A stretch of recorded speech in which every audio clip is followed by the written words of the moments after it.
Hello बच्चों, कैसे हो आप लोग। आशा है आप लोग खूब मन से पढ़ रहे होंगे। आज हम लोग मेथड ऑफ चार्जिंग में जो भी कुछ बचा हुआ प्रोसेस है उसके बारे में पढ़ेंगे। आप लोग अभी तक जान चुके हैं कि बहुत सारे मेथड हैं जिसकी वजह से हम किसी ऑब्जेक्ट को चार्ज कर सकते हैं।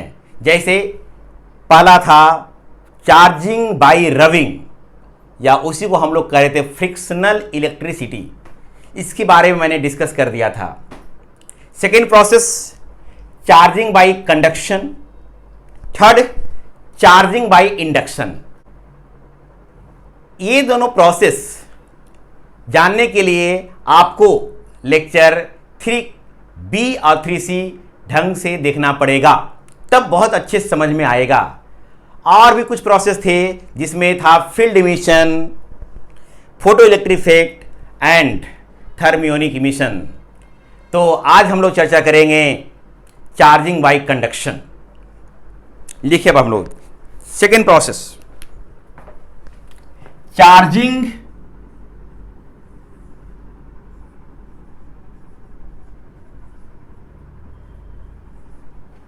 Bye conduction.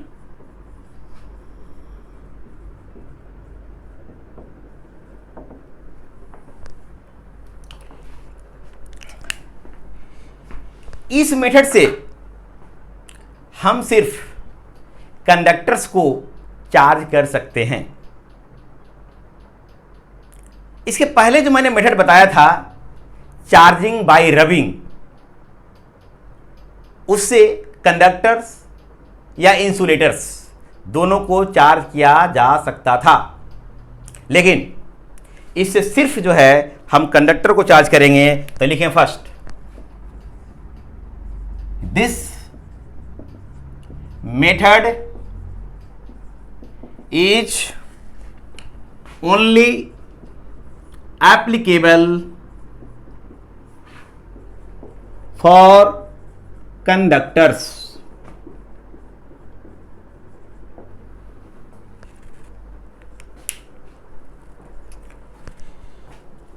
और इस मेथड से चार्ज करने के लिए आपको पहले से एक ऑब्जेक्ट, एक कंडक्टर चार्ज होना चाहिए। याद कीजिए, जब मैं चार्जिंग बाय रबिंग के बारे में पढ़ा रहा था, उसमें क्या था, दोनों अगर न्यूट्रल है उसको रब किया था तो दोनों चार्ज हो गया था। मतलब पहले से चार्ज बॉडी का रहना जरूरी नहीं है। किस प्रोसेस में? चार्जिंग बाय रबिंग में। लेकिन ये चार्जिंग बाय कंडक्शन में आपको एक कंडक्टर पहले से चार्ज होना चाहिए।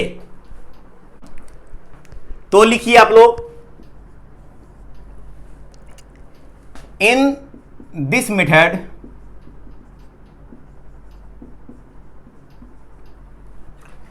one conductor must be charged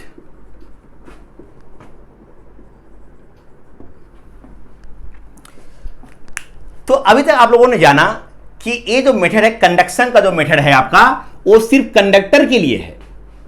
दूसरी बात कि ये तभी चार्ज हो पाएगा कंडक्टर जब पहले से आपको एक और कंडक्टर चार्ज हो। जरूरत है इसकी। तीसरी बात है कि इसमें सबसे इंपॉर्टेंट है कि जो चार्ज कंडक्टर आपके पास है और जो अनचार्ज है, दोनों में फिजिकल कांटेक्ट होना चाहिए। फिजिकल कांटेक्ट दो तरीके से कर सकते हैं। एक तरीका है टच करवाएं, रिमूव कर दें, टच हो गया, कांटेक्ट हो गया। नहीं तो मैंने पहले भी बताया था कि दो कंडक्टर है, दोनों दूर दूर है, तो कंडक्टिंग वायर से कनेक्ट कर दें। दोनों केस में चाहे आप कांटेक्ट में लाएं, टच करवाएं, फिर हटाएं, नहीं तो कंडक्टिंग वायर से जोड़ें, दोनों केस में जो है फिजिकल कांटेक्ट हो जाएगा। इसे बहुत जरूरी है, कंडक्शन मेथड में आपको फिजिकल कांटेक्ट होना चाहिए। तो इसको भी नोट किया जाए। It necessarily requires physical contact between the two conductors.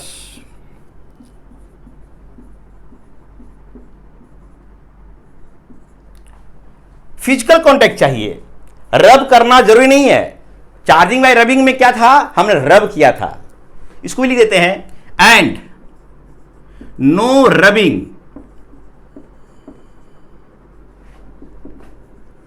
Is needed. मतलब यह हुआ कि इसमें फिजिकल कांटेक्ट होना जरूरी है, चाहे आप टच करवा के हटाएं या फिर कंडक्टिंग वायर से जोड़ें। तो आप लोग अभी से जान गए कंडक्टर्स के लिए एप्लीकेबल है, एक कंडक्टर चार्ज होना चाहिए और कांटेक्ट में होना चाहिए। तो देखते प्रोसेस क्या है, प्रोसेस के बारे में समझते हैं अब तरीके से।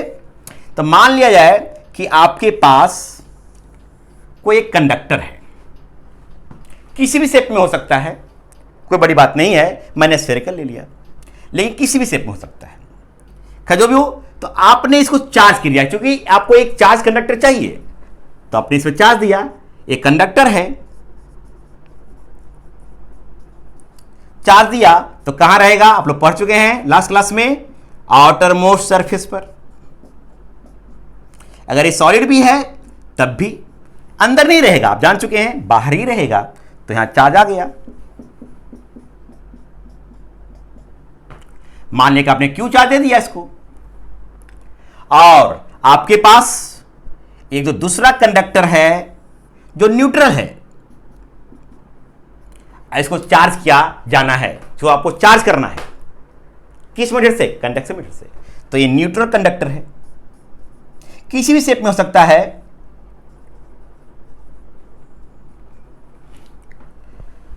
तो इसके लिए क्या है कि कंडक्टर तो आपके पास हो गया, जो चार्ज करना किस मीटर से, कंडक्शन मीटर से। तो आपको जो है यहां पर फिजिकल कांटेक्ट चाहिए, कांटेक्ट बहुत जरूरी है। तो कांटेक्ट करने के लिए आपको एक तरीका है, कंडक्टिंग वायर जोड़ दें। मान लिया अभी ऐसे है, अभी कांटेक्ट नहीं है, जब इसको आप कांटेक्ट कर देंगे, मैं यहां पे दिखाता हूं। नाउ ये कंडक्टर ए है,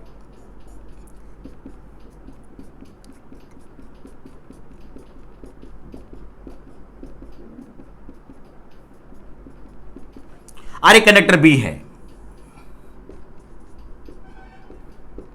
अब दोनों के बीच में हमने कांटेक्ट कर दिया, कांटेक्ट कर दिया, कांटेक्ट कर दिया कनेक्टिंग वायर से। देखें होगा क्या, समझते हैं। मैंने बताया था कि जब दो कंडक्टर को हम कांटेक्ट में लाएंगे तो चार्ज का फ्लो होगा। क्यों होगा, पोटेंशियल डिफरेंस की वजह से। कब तक होगा, जब तक दोनों का पोटेंशियल सेम ना हो जाए। आप जानते हैं, पहले पढ़ चुके हैं आप लोग।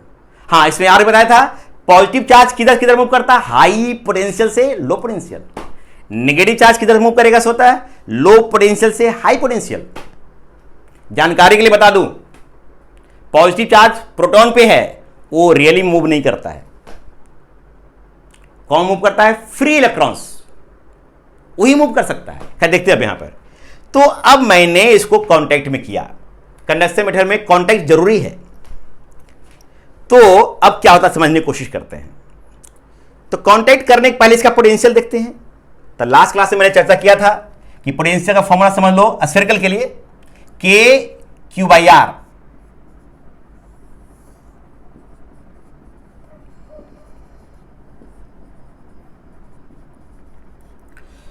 तो ये जो है के क्यू बाई आर, तो अगर पॉजिटिव है तो पॉजिटिव पोटेंशियल, चूंकि पॉजिटिव चार्ज है जिसका पॉजिटिव पोटेंशियल हो गया।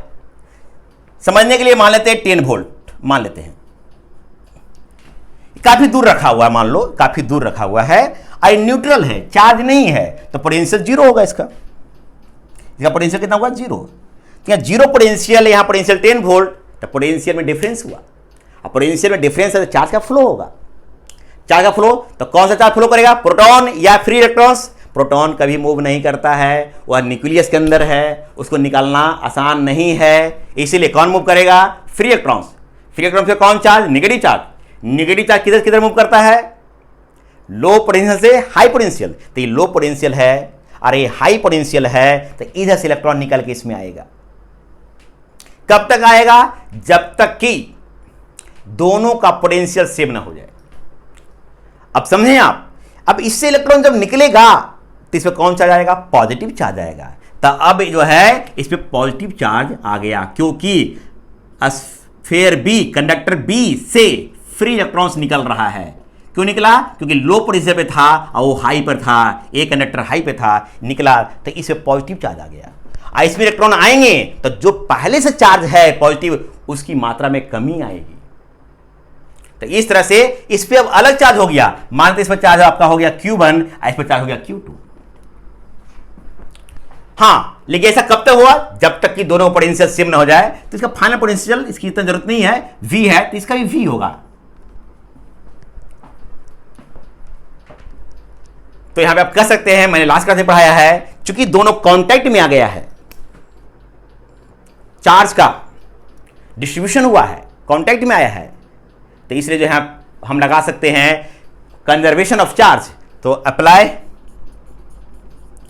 Conservation of charge.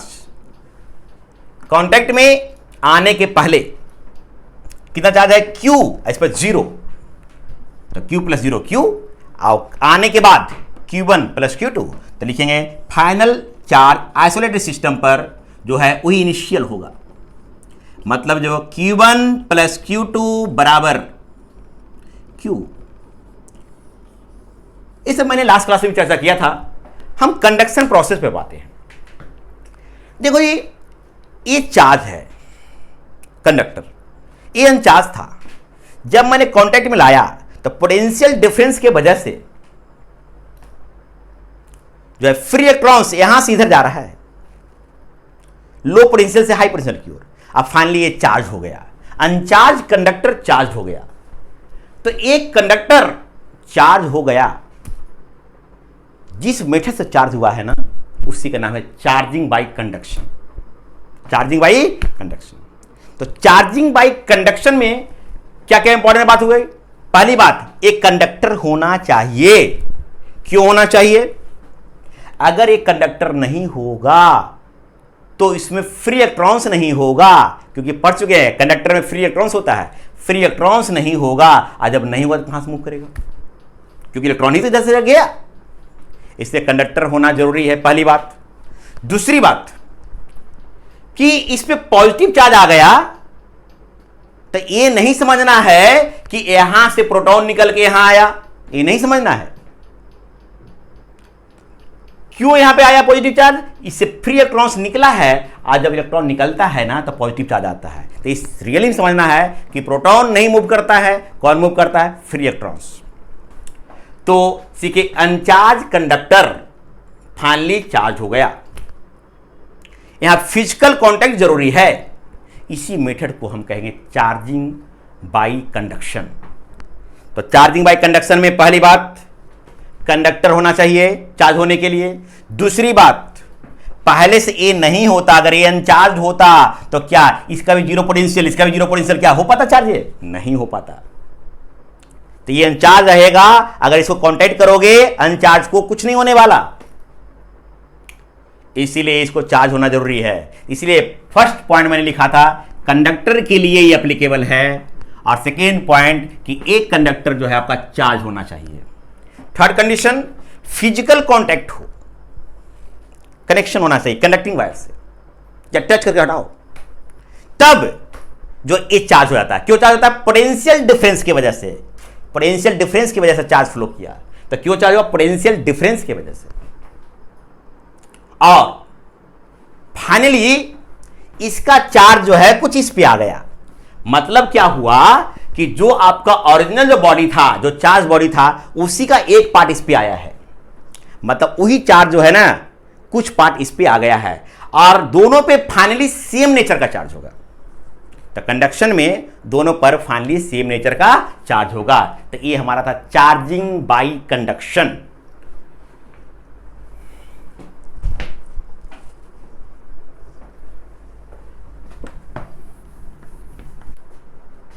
तो इस तरह से मैंने बताया कि कंडक्शन में जो है किसी ऑब्जेक्ट पे जो चार्ज था, कंडक्टर पे जो चार्ज था वही डिस्ट्रीब्यूट हो गया। उसको मैंने लिखा भी दिया है कि द टोटल चार्ज जो भी कंडक्टर पे था वो डिस्ट्रीब्यूट हुआ है दोनों कंडक्टर के बीच में।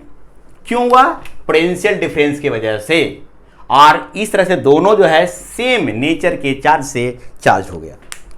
तो कंडक्शन में आपने जाना कंडक्टर ही जो है चार्ज होगा, पहली बात। दूसरी बात, एक चार्ज कंडक्टर चाहिए। तीसरी बात, फिजिकल कांटेक्ट जरूरी है, बहुत इंपॉर्टेंट है।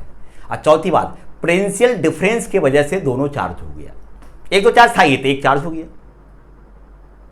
और पांचवा बात कि दोनों चार्ज जो हुआ ऑब्जेक्ट वो दोनों पे सेम नेचर का चार्ज आएगा। तो कंडक्शन बारे में सब कुछ समझ गए आप लोग।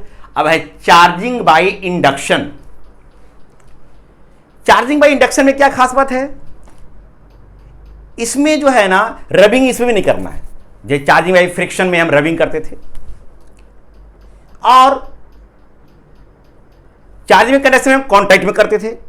तो ना यहां रबिंग करना है और ना जो है यहां पे कॉन्टैक्ट में लाना है। तो इसे लिखें कि no rubbing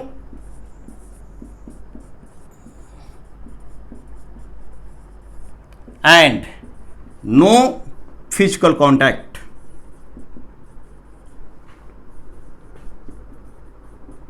between the conductors. न इसमें रब करना है और न ही फिजिकल कॉन्टैक्ट। अगर कॉन्टैक्ट हो गया ना कंडक्टर में तो कंडक्शन हो जाएगा। तो क्या होता है इसमें? बिना टच किए इसको चार्ज करते हैं। देखेंगे कैसे होता प्रोसेस, डिटेल में हम समझेंगे। तो इसमें क्या होगा? Charging without touching. चार्ज तो हो जाएगा लेकिन विदाउट टचिंग। और इसमें क्या खास बात? इसमें भी सिर्फ हम कंडक्टर को ही चार्ज कर सकते हैं, सिर्फ कंडक्टर को। कंडक्शन में भी कंडक्टर को, लेकिन चार्जिंग बाय रबिंग में कंडक्टर हो या इंसुलेटर। इसलिए मैंने बताया बेस्ट मेथड है, याद कीजिए आप लोग। तो जो है बाय इंडक्शन, इस प्रोसेस में भी बाय इंडक्शन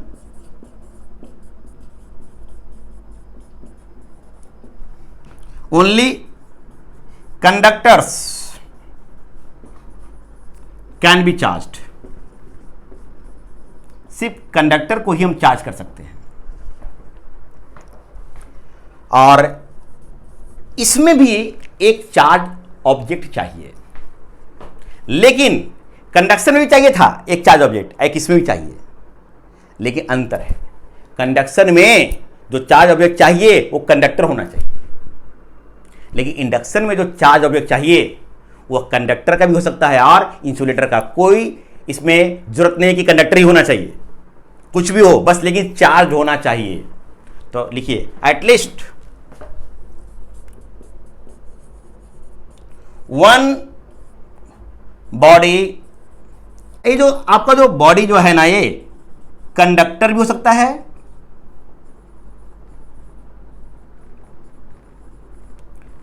और इंसुलेटर भी हो सकता है। Must be charged. तो अभी तक आप लोग क्या क्या जरूरत हुआ? इंडक्शन में हम रब नहीं करेंगे, कोई भी फिजिकल कांटेक्ट नहीं होगा दोनों कंडक्टर के बीच में।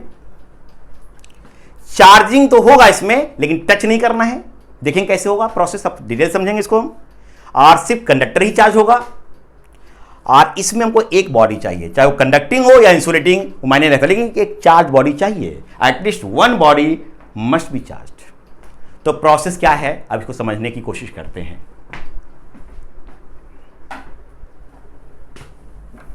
बच्चों, तो अब हम लोग इंडक्शन की प्रोसेस क्या होता है इसको समझने की कोशिश करते हैं। तो आपको मैंने भी बताया कि इंडक्शन मेथड से हम किसी कंडक्टर को, मान लीजिए कोई कंडक्टर ये है, इसको हम चार्ज करेंगे। तो मान लीजिए शुरुआत में एक कंडक्टर तो है लेकिन न्यूट्रल है,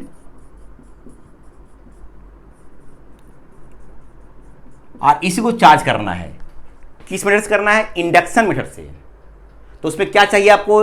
एक चार्ज बॉडी चाहिए। तो मान लीजिए आपके पास एक चार्ज बॉडी ये है, ये जो है पहले से चार्ज है, एक कंडक्टर का भी हो सकता है या इंसुलेटर का भी बना हो सकता है। तो ये charge body may be conductor और इंसुलेटर, ये कुछ भी हो कोई अंतर नहीं पड़ता है। तो एक चार्ज बॉडी चाहिए, एक न्यूट्रल है, तो इस न्यूट्रल कंडक्टर को चार्ज बॉडी के पास लेकर आते हैं, टच नहीं करवाते हैं। टच जब होगा ना तो कंडक्शन वाला में होता है, इसमें टच नहीं होना है। चार्ज तो होगा लेकिन टच नहीं करना है। देखो कैसे होगा, तो मैंने बगल में लिखा है। अब देखो क्या होता है, समझने की कोशिश करते हैं। देखो बाबू, ये कंडक्टर है। मैंने बताया जब भी कंडक्टर आए तो आपको सोचना है इसमें फ्री इलेक्ट्रॉन्स है। तो इसमें क्या है, फ्री इलेक्ट्रॉन्स। और फ्री इलेक्ट्रॉन्स जो है पूरे वॉल्यूम में इधर उधर मूव कर रहा होगा, तो फ्री इलेक्ट्रॉन्स है। अब जो है ये चार्ज बॉडी बगल में आया, इस पॉजिटिव चार्ज है, फ्री इलेक्ट्रॉन्स पे नेगेटिव चार्ज होगा। और आप जानते हैं plus minus unlike charge attract करता है। तो ये जो पॉजिटिव चार्ज है, इसमें जो फ्री इलेक्ट्रॉन्स जो कि मूव कर सकता है पूरे वॉल्यूम में, वो नेगेटिव चार्ज होने की वजह से इसके द्वारा अट्रैक्टेड होगा। वो मतलब ये चार्ज बॉडी फ्री इलेक्ट्रॉन्स को अट्रैक्ट किया, प्लस माइनस अट्रैक्ट करता है, इस वजह से तो अट्रैक्ट होगा। तो इस तरह से यहां पे जो है इलेक्ट्रॉन्स आकर के एक्यूमुलेट होगा। कौन इलेक्ट्रॉन होगा, फ्री इलेक्ट्रॉन्स। कंडक्टर में फ्री इलेक्ट्रॉन्स होता है, आप जान गए थे पहले भी। इंसुलेटर में फ्री इलेक्ट्रॉन्स नहीं होता है, उसमें ऐसा नहीं होगा। किसमें होगा, कंडक्टर में होगा।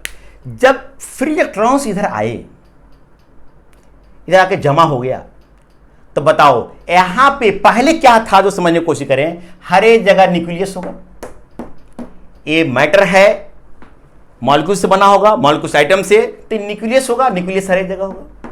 न्यूक्लियस में प्रोटॉन होगा, तो हर एक जगह प्रोटॉन है, वो मूव नहीं करता है। न्यूक्लियस जहां है वहीं रहेगा। लेकिन फ्री इलेक्ट्रॉन्स जो है ना, यूनिफॉर्मली डिस्ट्रीब्यूटेड था, तो नेट चार्ज 0 था। अब फ्री इलेक्ट्रॉन्स इधर आ गया। जब आ गया फ्री इलेक्ट्रॉन्स, तो यहां का जो न्यूक्लियस होगा, यहां पे न्यूक्लियस तो है, फिक्स है, जैसे था पहले अभी भी है। लेकिन इलेक्ट्रॉन इधर आ गया तो यहां पे जो इलेक्ट्रॉन की संख्या में कमी आई होगी, इलेक्ट्रॉन डिफिशिएंट हो गया यहां पर। तो अब जो है प्लस माइनस न्यूट्रलाइज नहीं होगा, तो यहां पे नेट चार्ज जो है न्यूक्लियस में जो प्रोटॉन है उसके वजह से होगा। तो यहां पे अब जो है प्लस चार्ज डेवलप हो जाएगा। बच्चों यहां ये समझना है, ऐसा नहीं समझना है कि यहां पे इलेक्ट्रॉन आकर जमा हो गया, अब प्रोटॉन को रिपेल करके यहां चला गया। नहीं, गलत है। ये नहीं सोचना है कि यहां पे ये जो है फ्री इलेक्ट्रॉन्स को अट्रैक्ट कर लिया, अब प्रोटॉन प्लस इस पे है, प्रोटॉन पे प्लस प्लस प्लस रिपेल करके यहां पे जो है रिपेल करके आ गया। नहीं, प्रोटॉन नहीं आया है। प्रोटॉन न्यूक्लियस में होता है, न्यूक्लियस जहां है वहीं रहेगा। बस तो ये पॉजिटिव चार्ज क्यों आया, क्योंकि इलेक्ट्रॉन्स इधर आ गया। पहले हर एक जगह इलेक्ट्रॉन्स यूनिफॉर्मली था, यहाँ के इलेक्ट्रॉन इधर आ गया, तो यहाँ पे नेट रूप से पॉजिटिव चार्ज नजर आएगा। तो कह सकते हैं कि ये जो चार्ज बॉडी को जब न्यूट्रल कंडक्टर के पास में लाएंगे तो इसके फ्री इलेक्ट्रॉन्स को ये अट्रैक्ट किया, और जो सरफेस इसके पास में यहाँ पे आके जमा हो गया। इलेक्ट्रॉन के एक्यूमुलेशन की वजह से यहाँ पे नेगेटिव चार्ज आ गया, और यहाँ पे इलेक्ट्रॉन की कमी डिफिशियंसी हुई है, इसलिए पॉजिटिव चार्ज आया। बच्चों अगर ये चार्ज माइनस क्यू है, तो अब आप बताएं ये चार्ज कितना होना चाहिए। सोचें, 20 सेकंड का समय देता हूं। आप लोग सोच चुके होंगे। देखो बाबू, पहले न्यूट्रल था, इस पे चार्ज 0 था। अब बताओ इसके कांटेक्ट में को आया, कोई भी कांटेक्ट में नहीं आया। जब कोई कांटेक्ट में नहीं आया तो ये आइसोलेटेड सिस्टम है, तो ये आइसोलेटेड सिस्टम हो गया। आइसोलेटेड सिस्टम पर नेट चार्ज ऑलवेज कंजर्व रहता है, जितना पहले उतना ही। अब पहले 0 था, अब भी 0 होगा। अगर यहां माइनस क्यू है तो यहां प्लस क्यू होगा, ताकि मिल करके अभी भी नेट चार्ज 0 हो। इस पे आइसोलेटेड सिस्टम होने की वजह से हमेशा इस पे नेट चार्ज जो है वह कांस्टेंट रहेगा, जितना पहले उतना पहले न्यूट्रल था, अभी भी न्यूट्रल है। ये चार्ज आपने दिया नहीं है, ये आया, इसने इलेक्ट्रॉन को अट्रैक्ट किया, करने की वजह से यहां पे नेगेटिव चार्ज इलेक्ट्रॉन्स एक्यूमुलेट हुआ, इसके वजह से नेगेटिव चार्ज आया, यहां इलेक्ट्रॉन की कमी हुई, इसके वजह से पॉजिटिव चार्ज आया। ये हमने दिया नहीं है, अपने आप डेवलप हुआ है। क्यों डेवलप हुआ है? इलेक्ट्रॉन, फ्री इलेक्ट्रॉन्स के रीडिस्ट्रीब्यूशन की वजह से। क्यों रीडिस्ट्रीब्यूट हुआ? क्योंकि इसने जो है आकर के इसको अट्रैक्ट करना शुरू किया, सॉरी इसको अट्रैक्ट करना शुरू किया, किसको? फ्री इलेक्ट्रॉन्स को। इसीलिए जो है ऐसा चार्ज जिसको हम नहीं दें बल्कि फ्री इलेक्ट्रॉन के रीडिस्ट्रीब्यूशन की वजह से आए, उसको बोलते हैं इंड्यूस्ड चार्ज। तो बताओ यहां पे ये दोनों जो चार्ज है, ये जो दोनों चार्ज है, ये चार्ज और ये चार्ज, ये दोनों चार्ज हमने दिया नहीं है बल्कि जो है फ्री इलेक्ट्रॉन के रीडिस्ट्रीब्यूशन की वजह से आया है, इसलिए इसको बोलेंगे इंड्यूस्ड चार्ज। ऐसा चार्ज जिसको हम नहीं दें वो अपने आप डेवलप हो। क्यों डेवलप होगा? क्योंकि इलेक्ट्रॉन रीडिस्ट्रीब्यूट कर रहा है, रीअरेंज कर रहा है। क्यों कर रहा है? इसके प्रभाव से कर रहा है।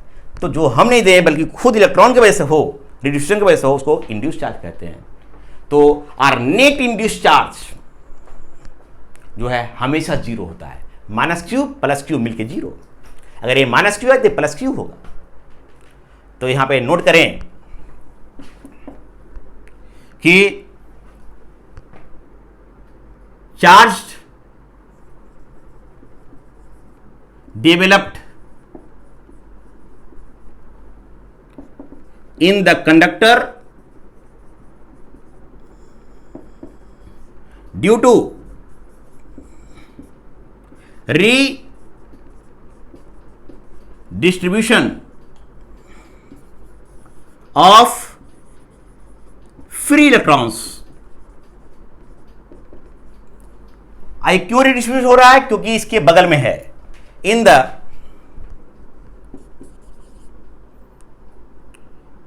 प्रेजेंस ऑफ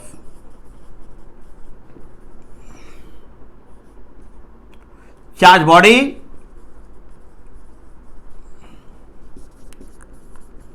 और अगर ये चार्ज बॉडी नहीं होगा तो इलेक्ट्रिक फील्ड उत्पन्न करेगा। आप लोग जानते हैं चार्ज बॉडी इलेक्ट्रिक फील्ड उत्पन्न करता है, तो उसकी वजह से होगा, बाद में चर्चा होगी इस पर।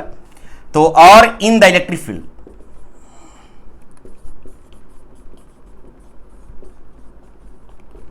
Is called induced charge.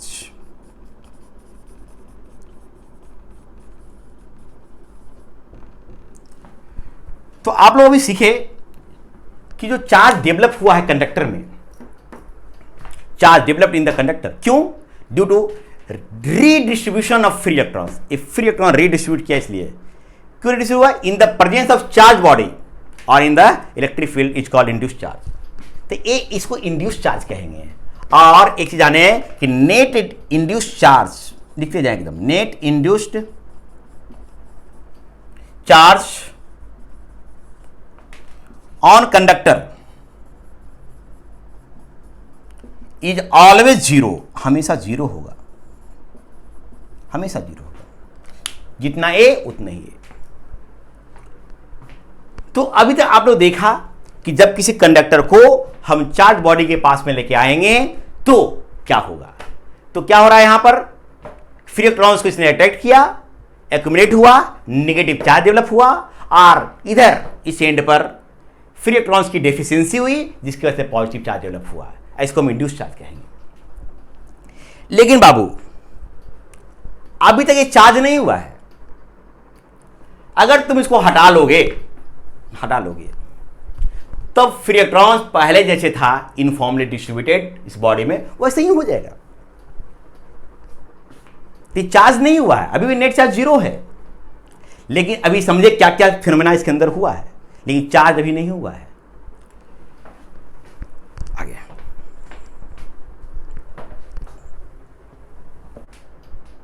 जो प्रोसेस मैंने बताया उसी को फिर और आप समझें। अगर मान लिया जाए कि अगर ये नेगेटिवली चार्ज होता, ये जो चार्ज बॉडी है यह नेगेटिवली चार्ज होता, ये चार्ज बॉडी जो कंडक्टर भी हो सकता है और इंसुलेटर भी हो सकता है।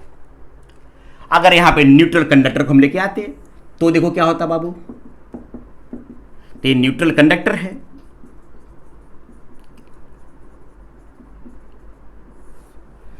तो जैसे ही इसके बगल में मैं न्यूट्रल कंडक्टर लेके आऊंगा, जैसे फ्री इलेक्ट्रॉन्स है, कंडक्टर में फ्री इलेक्ट्रॉन्स है, नेगेटिव चार्ज है, आई माइनस इस पे भी है, तो माइनस माइनस रिपेल करेगा, तो ये रिपेल होकर के मैक्सिमम डिस्टेंस पे आके एक्यूमुलेट हो जाएगा। कौन? Free electrons. तो फ्री इलेक्ट्रॉन्स यहां जमा हो गया, तो इधर से इधर चला गया, तो यहां पे डिफिशियंसी हुई, किसी की? फ्री इलेक्ट्रॉन्स की। इसकी वजह से यहां पे पॉजिटिव चार्ज डेवलप हो जाएगा। अगर ए चार्ज अगर माइनस क्यू है तो ये चार्ज कितना होगा? प्लस क्यू, क्योंकि अभी जान गए आप लोग नेट इंड्यूस चार्ज 0 होता है। लेकिन चार्ज अभी तक हुआ नहीं है। क्यों नहीं हुआ? इसलिए नहीं हुआ क्योंकि जैसे तुम इसको हटाओगे, पूरा जो है ये जो डिस्ट्रीब्यूशन हुआ था, जो जमा हुआ था, अपने आप फिर यूनिफॉर्मली डिस्ट्रीब्यूटेड हो जाएगा। तो इस तरह से जो है अभी तक कुछ चीजें सीखे कि क्या इंड्यूस चार्ज होता है, और नेट इंड्यूस चार्ज ऑलवेज 0 होता है। लेकिन अब चार्ज कैसे करेंगे? आपके मन में प्रश्न आ रहा होगा, चार्ज कैसे करेंगे? तो अब इसको चार्ज करने का जो है 2 प्रोसेस है, 2 अलग अलग तरीके से तुम इसको चार्ज कर सकते हो। मैं दोनों डिस्कस करता हूं 1 by 1। अच्छा, यहां पे एक याद जान लो कि ए चार्ज बॉडी जिसकी वजह से ये इंड्यूस चार्ज उत्पन्न हुआ है, इसको बोलते हैं इंड्यूसिंग बॉडी। क्या बोलते हैं इसको हम? Inducing body. इंड्यूसिंग बॉडी, इसको बोलते हैं इंड्यूसिंग बॉडी, जो कि किसी कंडक्टर को इंड्यूस करे, बोलेंगे इंड्यूसिंग बॉडी। ठीक है, अब जो है हम समझाते हैं कि कैसे चार्ज होगा, तो समझने की कोशिश करते हैं। बहुत इंपॉर्टेंट है, इसको देखिएगा। मान लिया जाए कि आपके पास ए चार्ज बॉडी है, कंडक्टर का भी हो सकता है या इंसुलेटर का चार्ज बॉडी है, कंडक्टर भी हो सकता है और इंसुलेटर भी। इसी का नाम हमने दिया इंड्यूसिंग बॉडी।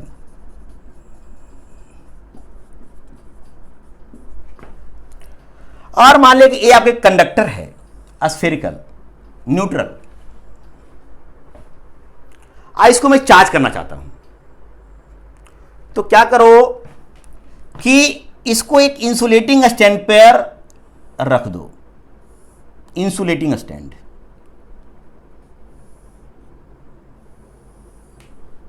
इंसुलेटिंग स्टैंड,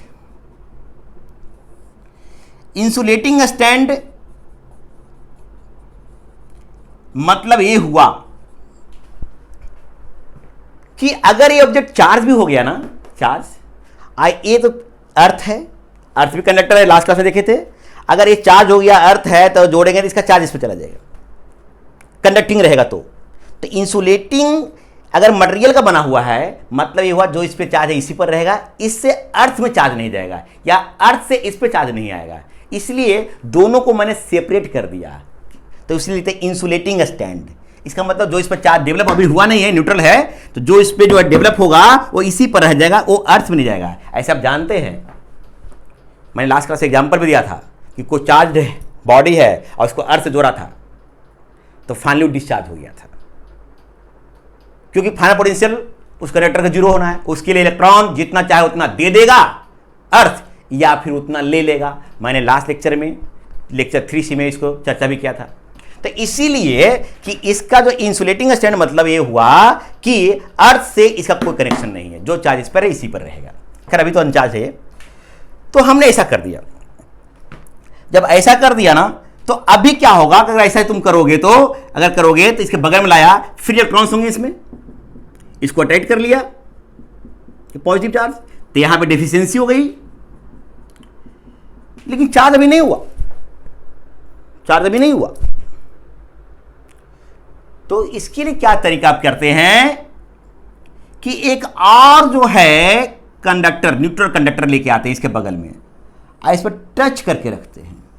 मतलब ये बाबू कि 2 न्यूट्रल कंडक्टर लेकर आना है और दोनों को इंसुलेटिंग स्टैंड पे रखना है, टच करते हुए। दोनों न्यूट्रल है, यह भी जो है आपका इंसुलेटिंग स्टैंड है।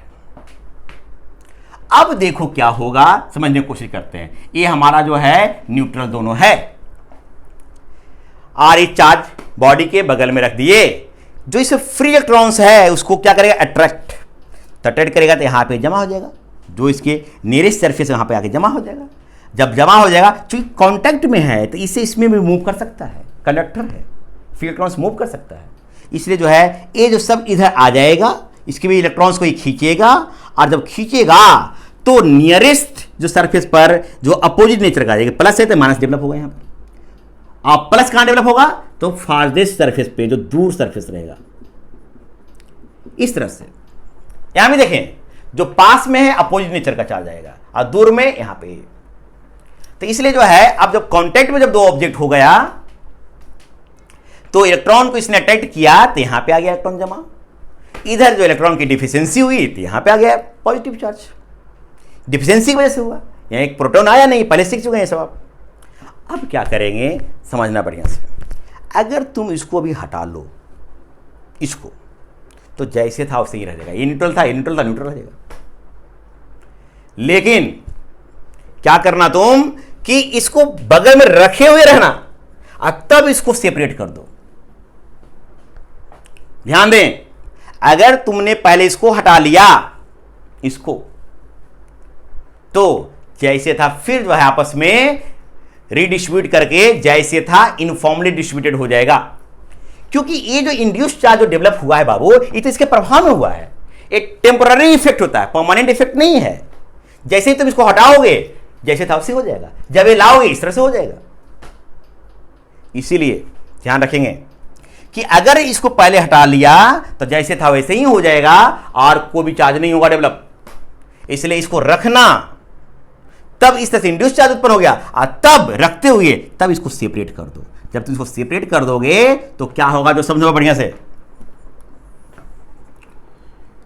मान लिया कि इस इंड्यूसिंग बॉडी है, इंड्यूसिंग बॉडी है, और दोनों अलग कर दिया है, इंसुलेटिंग स्टैंड है, इंसुलेटिंग स्टैंड है। ध्यान दें, इस पे जो है आपका नेगेटिव चार्ज, जो है नेगेटिव चार्ज यहां पे है, पॉजिटिव चार्ज इस पे यहां पे डेवलप हो गया था। अभी ऐसे रहेगा।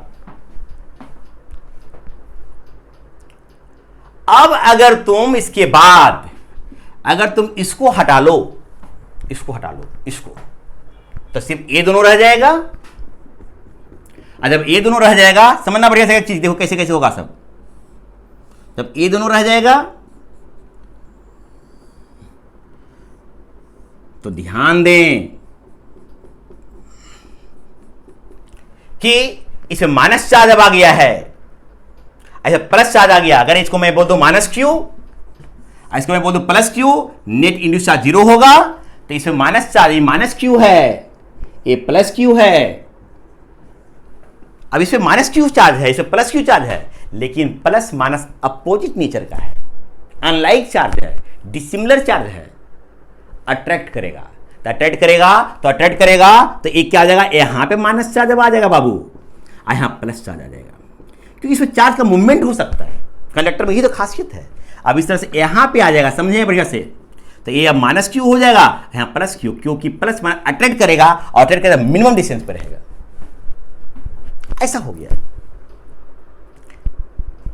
अब जो है, अगर इस दोनों को समझे बढ़िया से, ये स्टेप काफी दूर कर दें, काफी दूर कर दें, इसको अलग और इसको अलग, क्योंकि पास रहेगा तो अट्रैक्शन होगा, दूर रहेगा तो प्रभाव नहीं रहेगा, तो दूर कर दें।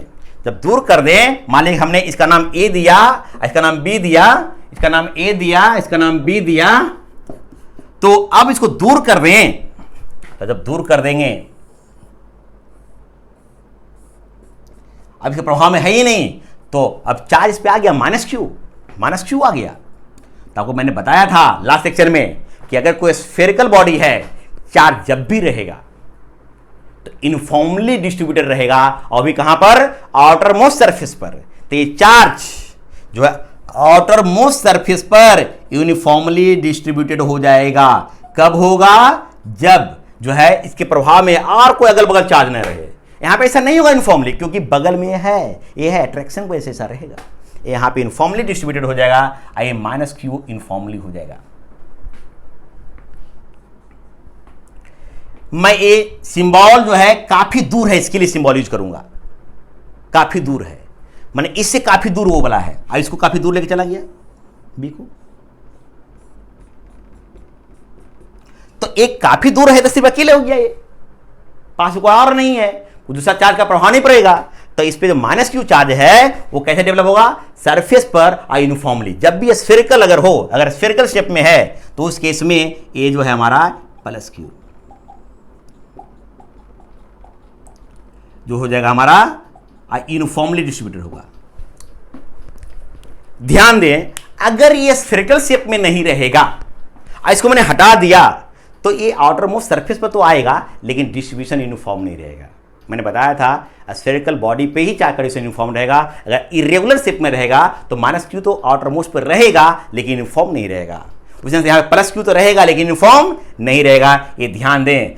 इस तरह से फाइनली दोनों कंडक्टर ए और बी चार्ज हो गया। यहां पे कुछ बातें ध्यान देने की है। पहली बात तो ये, अगर ये इंसुलेटर रहेगा तो क्या ए वाला जो है फ्री इलेक्ट्रॉन का रीडिस्ट्रीब्यूशन होगा? नहीं होगा, उसमें होता ही नहीं है। इसे कंडक्टर होना जरूरी है, पहली बात। इसलिए दूसरी बात, ये जो चार्ज बॉडी चाहिए, क्या इस टच हुआ? टच नहीं हुआ, टच नहीं हुआ, दूर रहा, लेकिन ये सब बातें हो गई, यहां टच नहीं चाहिए। इस मेटल चार्ज तो हो रहा है दोनों फाइनली, लेकिन टच नहीं हो रहा है। तो दूसरी बात ध्यान देने की बात है, कंडक्टर के लिए होगा और टच नहीं करवाएंगे किससे? चार्ज बॉडी से। तीसरी बात, अगर एक कंडक्टर रहे या इंसुलेटर है, क्या अंतर पड़ता है? बस इसका काम क्या है? इलेक्ट्रॉन को खींचना या दूर करना। तीसरे, एक किसी भी ढंग का हो सकता है, चाहे कंडक्टिंग हो या इंसुलेटिंग हो। नेक्स्ट बात है तो ध्यान देने की बात है, क्या इसका कोई चार्ज चेंज हुआ? नहीं, जितना था उतना ही है। जबकि कंडक्शन में जो इसके टच में आया था, इसी कुछ चार्ज उसमें गया था, रीडिस्ट्रीब्यूट हुआ था। तो यहां पर ध्यान रखेंगे, इसका कोई भी चार्ज चेंज नहीं हुआ, इंड्यूसिंग बॉडी को चार्ज चेंज नहीं हुआ। तो ध्यान रखिए आप लोग, इस तरह से हम लोग जो है इंडक्शन से हमने चार्ज किया। फिर से मैं प्रोसेस को जो है समराइज कर देता हूं यहां पर कि देखो बाबू, अगर ए जो है चार्ज बॉडी लाया पॉजिटिवली, तो इंडक्शन मीटर से चार्ज करने के लिए आपको दो कंडक्टर लाना पड़ेगा और दोनों टच करवाओ। टच करवाया तो क्या होगा? फ्री इलेक्ट्रॉन्स को ये अट्रैक्ट किया, यहां पे जमा हो गया माइनस क्यू। इंड्यूस चार्ज है, चूंकि हमने दिया नहीं, अपने से आया है, रीडिस्ट्रीब्यूशन से आया है, इंड्यूस चार्ज है, तो यहां माइनस क्यू तो वहां प्लस क्यू। दोनों बिल्कुल जो है दूर दूर होगा, एक इसके पास होगा और एक इसके काफी दूर होगा। हमेशा इंड्यूस चार्ज जो है सरफेस जो भी बॉडी के जो है दोनों फारदेस्ट एंड पे होगा। तो इस तरह से जो है, अब जो है ऐसा करने के बाद अगर इसको हटाओगे जैसे था वैसे रह जाएगा, लेकिन अगर इसको रखे हुए हो तब सेपरेट करो तो अलग अलग हो जाएगा भाई। जब अलग अलग हो गया, लेकिन अगर ए जब तक रहेगा तो ए माइनस को ऐसे अट्रैक्ट करेगा और प्लस को रिपेल करेगा इस तरह से। लेकिन इसको भी हटा लो अब, तो अब जो है ये दोनों अट्रैक्शन वजह से दोनों पास पास आ जाएगा, और दोनों के बीच काफी डिस्टेंस कर दो, तीनों फॉर्मली डिस्ट्रीब्यूट हो जाएगा। अगर स्फेरिकल है तो, अगर स्फेरिकल नहीं है तो सरफेस पे जो है चारों तरफ ये जो है डिस्ट्रीब्यूट हो जाएगा। तो ये जो हमारा चार्जिंग बाई इंडक्शन था। इसमें एक प्रोसेस और है, इसको मैं अभी डिस्कस करता हूं।